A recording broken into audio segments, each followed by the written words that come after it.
چوری ہونے والے فون کو برآمد کرنے کے حوالے سے ایک اہم کارنامہ، یہ جاننے کے لیے آپ ہمارے چینل کو سبسکرائب کیجیے، ساتھ ہی بیل نوٹیفیکیشن کو کلک کیجیے۔ کیپٹل سٹی پولیس لاہور نے پنجاب انفارمیشن ٹیکنالوجی بورڈ کے ساتھ مل کر ایک ای گیجٹ مانیٹرنگ سسٹم کے نام سے ایپ تیار کر لی ہے۔ اس ایپ کو یوزرز گوگل پلے اسٹور اور iOS ایپ اسٹور سے ڈاؤن لوڈ بھی کر سکتے ہیں۔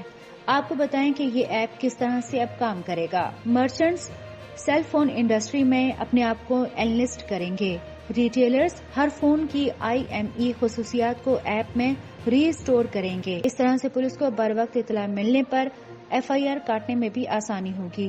لاہور پولیس کا مزید کہنا تھا کہ چوری شدہ فون کو بیچا جاتا تھا اور یہ بات دیکھی گئی تھی کہ چوری شدہ فون کو ویب پر معلومات تک رسائی بھی ممکن نہیں ہوتی تھی۔ لاہور پولیس کا مزید کہنا تھا کہ چوری شدہ فون کو ہمیشہ بیچا جاتا تھا اور یہ بات دیکھی گئی تھی کہ چوری شدہ فون کی ویب پر معلومات تک رسائی بھی ممکن نہیں ہوتی تھی، لیکن اب اس ایپ کے ڈاؤن لوڈ ہونے پر یہ تمام مسائل حل ہوتے نظر آ رہے ہیں۔